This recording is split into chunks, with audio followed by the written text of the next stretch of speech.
दोस्तों दुनिया के अंदर दो तरह की विचारधारा के लोग होते हैं। एक होते हैं सगुण विचारधारा वाले, एक होते हैं निर्गुण विचारधारा वाले। अब इसके अंदर देखिए अंतर समझिएगा। कई जो संत होते हैं या संप्रदाय होते हैं उनके अंदर इन दो विचारधाराओं के आधार पर जो है उनका वर्गीकरण किया गया है, उन्हें बांटा गया है। और कई ऐसे कवि हुए हैं, ऐसे संत हुए हैं जिन्होंने अपने जो है संप्रदाय बनाए और उनका अनुसरण आज भी लोग करते हैं। अब ये कैसे होते हैं देखिए, सगुण जो होते हैं संप्रदाय, ये जो है मूर्ति पूजा में बिलीव करते हैं। किसमें? मूर्ति पूजा के अंदर, मूर्ति पूजा में विश्वास रखते हैं। और जो निर्गुण विचारधारा के होते हैं ये निराकार रूप में विश्वास रखते हैं, यानी कि जो भगवान है, भगवान का कोई रूप नहीं होता, ऐसा इनका मानना होता है। यानी कि वो निराकार रूप में है, भगवान का कोई रूप नहीं होता, निराकार रूप में विश्वास रखते हैं। अब ऐसे ही कई सारे जो है पंथ चलाए गए हैं, कई संत हुए हैं, उन्होंने अपने अपने पंथ चलाए, अपने नियम बनाए और उनका अनुसरण उनके अनुयायी करते हैं और उनका धर्म प्रचार प्रसार भी हुआ है। तो ऐसे ही राजस्थान के अंदर जो है कई जगह पर सगुण और निर्गुण दोनों ही तरह की विचारधाराओं के संत और संप्रदाय हुए हैं। तो आज की क्लास के अंदर हम जो है डिस्कस करेंगे, हम पढ़ेंगे सगुण और निर्गुण संप्रदाय के संत और संप्रदाय के बारे में राजस्थान के विशेष संदर्भ के अंदर। तो हम पढ़ने जा रहे हैं राजस्थान के संत एवं संप्रदाय। मैं शुभम कुमार आप सभी का आपके अपने YouTube चैनल पर हार्दिक स्वागत करता हूं। तो चलिए आज की क्लास को शुरू करते हैं।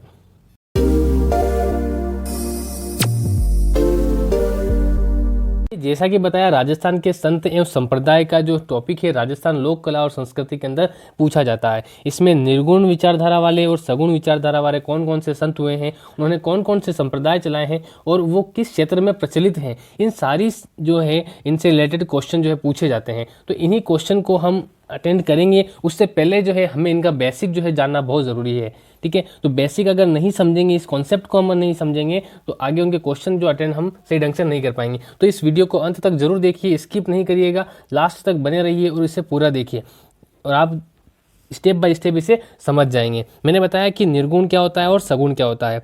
निर्गुण जो है निराकार रूप में विश्वास रखते हैं और सगुण जो है वो मूर्ति पूजा में विश्वास रखते हैं। तो ऐसे कौन कौन से संप्रदाय हुए हैं, ठीक है, इनके बारे में देखिए। सबसे पहले देखते हैं यहाँ पर निर्गुण संप्रदाय। निर्गुण संप्रदाय, इसके अंदर कई सारे संप्रदाय हुए हैं, जैसे कि देखिए कबीरपंथी, कबीरपंथी संप्रदाय, साथ ही जसनाती संप्रदाय, जसनाती संप्रदाय। इनके बारे में मैं आपको विस्तृत रूप से जो है आगे एक और क्लास में इनको विस्तृत रूप से मैं आपको बताऊंगा कि ये कौन कौन से संप्रदाय कहाँ कहाँ पर किस विशेष क्षेत्र में प्रचलित है। एक है दादू संप्रदाय, दादू संप्रदाय, निरंजनी संप्रदाय,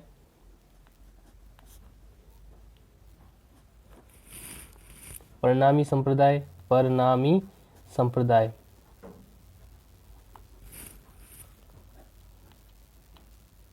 राम स्नेही संप्रदाय, एक है लालदासी संप्रदाय और विश्नोई संप्रदाय। देखिए इन्हें पढ़ने में आपको बहुत ही मजा आएगा। ये थे निर्गुण संप्रदाय, जो निर्गुण विचारधारा के जो लोग थे, उन्होंने अपने अपने जो संप्रदाय का निर्माण किया और उस पंथ पर कुछ नियम बनाए और उनका अनुसरण करते हुए जो है लोग आगे बढ़े। अब देखिए सगुण संप्रदाय कौन कौन से हैं। सगुण संप्रदाय जो राजस्थान के विशेष संदर्भ के अंदर वो कौन कौन से हैं देखिए। गौड़ीय संप्रदाय, गौड़ी संप्रदाय, खुद्दड़ संप्रदाय, चरणदासी संप्रदाय,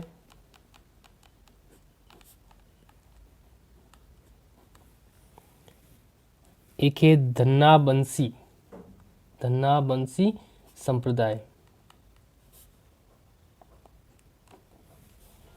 एक है नाथ संप्रदाय। बहुत ही इंपॉर्टेंट जो है मैं आपको वो बता रहा हूँ, नाथ संप्रदाय, आप इन्हें नोट करते जाइए। अगला है निम्बार्क संप्रदाय। इन्हें एक साथ इसलिए बता रहा हूँ क्योंकि ये जो है सभी सगुण संप्रदाय हैं, ठीक है, जो कि मूर्ति पूजा में विश्वास रखते हैं। निम्बार्क हो गया। अब अलखिया है, अलखिया संप्रदाय, पाशुपत संप्रदाय, पाशुपत या शैव भी कह सकते हैं, शैव संप्रदाय। एक है रामानुज संप्रदाय और एक है रामावत संप्रदाय और सबसे इंपॉर्टेंट इनमें है वल्लभ संप्रदाय। तो दोस्तों ये थे सगुण और निर्गुण संप्रदाय जिनकी मैंने आपको जो है एक रूपरेखा बताई है। अब आगे हम इनको जो है विस्तृत रूप से पढ़ेंगे, कौन कौन से जिले में कौन कौन से संप्रदाय जो है वो प्रचलित है। जयपुर अगर जिले की बात करें दोस्तों, तो जयपुर जिले के अंदर जो है कौन कौन से संप्रदाय प्रमुख रूप से है, वो है परनामी संप्रदाय। कौन सा? परनामी संप्रदाय। इस परनामी संप्रदाय के जो संस्थापक हुए हैं वो थे प्राणनाथ जी। कौन थे संस्थापक? वो थे प्राणनाथ जी। प्राणनाथ जी ने इस परनामी संप्रदाय की स्थापना की और इसकी जो प्रमुख पीठ है, प्रमुख पीठ कहाँ है दोस्तों? वो है पन्ना एमपी के अंदर, पन्ना एमपी के अंदर। और प्राणनाथ जी का जो जन्म हुआ था दोस्तों, वो जन्म कहाँ हुआ था इनका? जामनगर गुजरात में। कहाँ? जामनगर गुजरात के अंदर इनका जो जन्म हुआ था। और कौन सा संप्रदाय चलाया इन्होंने? परनामी संप्रदाय चलाया। अब इन्होंने एक ग्रंथ की भी रचना की थी दोस्तों। ग्रंथ कौन सा है? वो है कुजलम स्वरूप।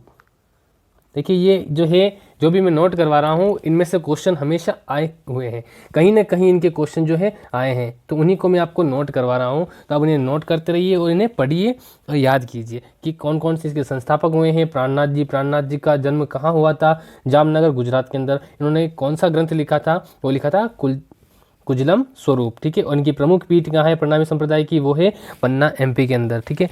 और राजस्थान में जो है परनामी संप्रदाय में सर्वाधिक जो अनुयायी इनके रहते हैं वो रहते हैं जयपुर के अंदर। जयपुर में कहाँ रहते हैं इनके अनुयायी? वो रहते हैं आदर्श नगर के अंदर। कहाँ पर?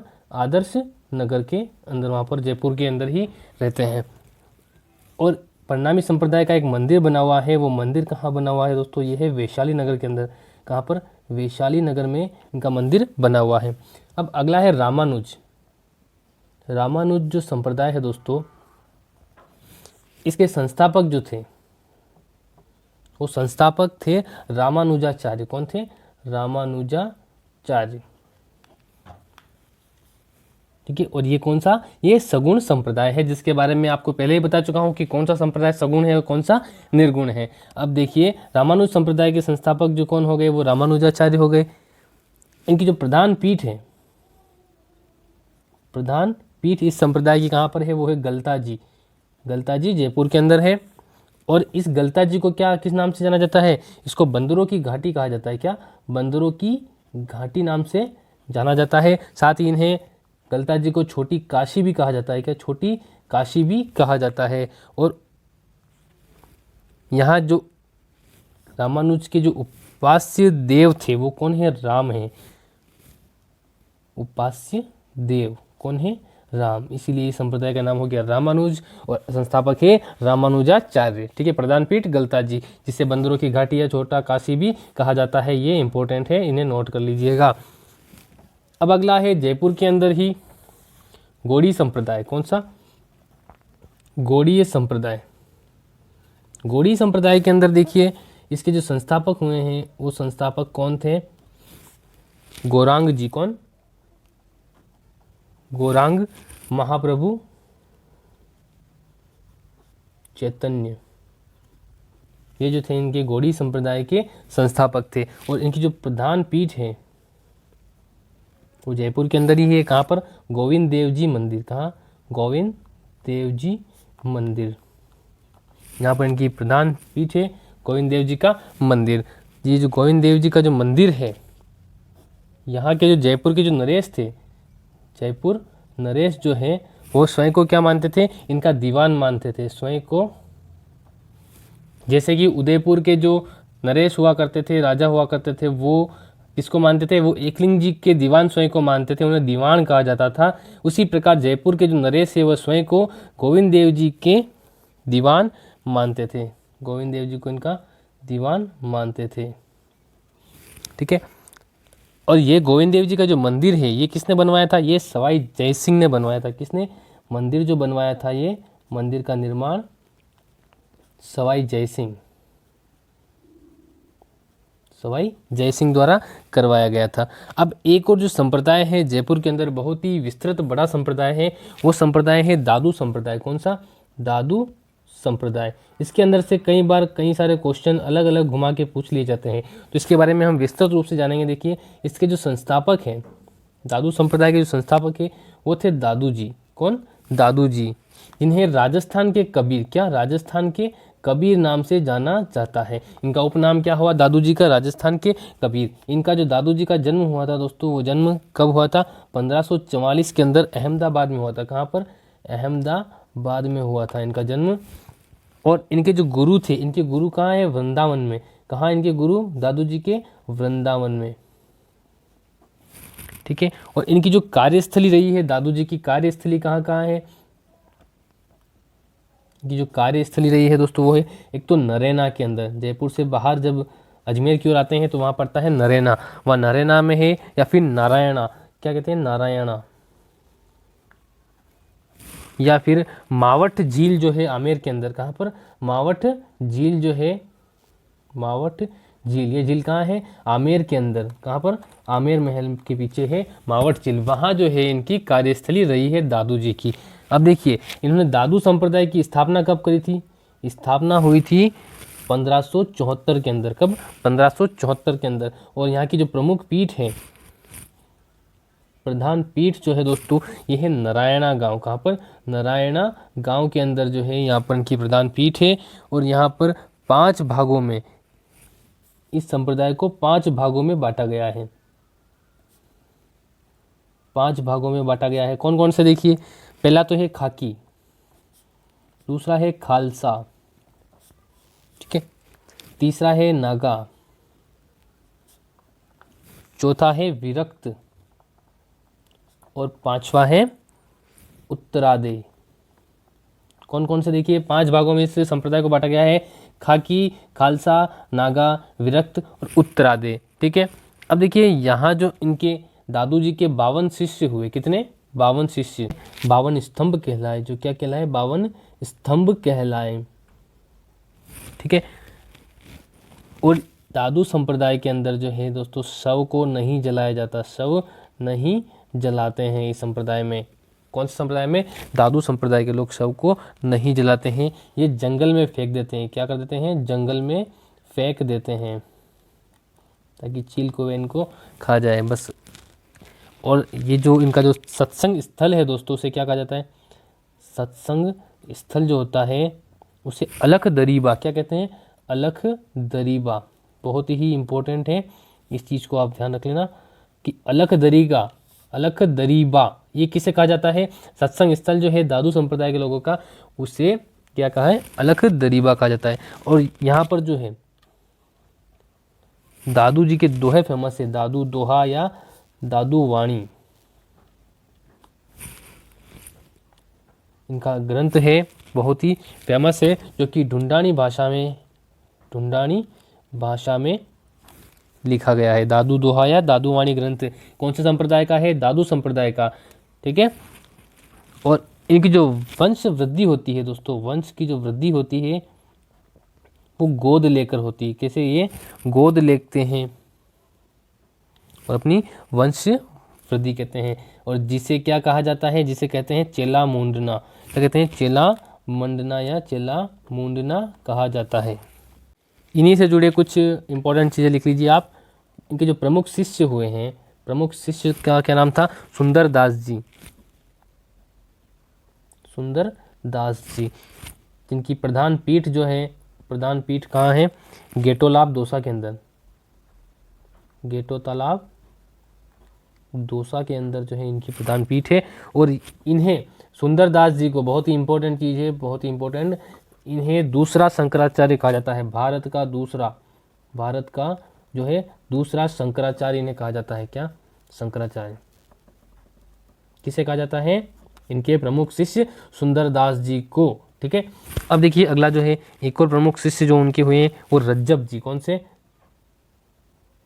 प्रमुख शिष्य में एक और हुए हैं? वो हुए हैं रज्जब जी। इनकी जो पीठ है प्रधान इनकी पीठ जो बनी हुई है वो है सांगानेर के अंदर, सांगानेर के अंदर। ये जो रज्जब जी जो है दोस्तों, ये जीवन भर अपने पूरे जीवन काल में दूल्हे के वेश में रहे। किस वेश में? जीवन भर दूल्हे के वेश में रहे। ठीक है, तो अगर आपको कोई क्वेश्चन पूछ ले कि कौन से लोक संप्रदाय के संत ऐसे जो है जीवन भर दूल्हे के वेश में रहे, तो वो कौन है? सांगानेर में जिनकी पीठ है वो है रज्जब जी। ठीक है दोस्तों, और इन्होंने क्या अपनी आंख फोड़ ली थी, अपनी आंख फोड़ ली थी, फोड़ ली थी, और जीवन भर जो है ये दूल्हे के वेश में रहे। ठीक है, भविष्य के जाति नहीं कर्म प्रधान, ये दादू जी ने कहा था कि भविष्य में जाति नहीं कर्म प्रधान है, और ईश्वर जो है केवल सद्गुण को पहचानता है। ये किसने कहा था? ये दादू जी ने कहा था कि ईश्वर केवल सद्गुण पहचानता है, भविष्य में जाति नहीं कर्म प्रधान है। ठीक है,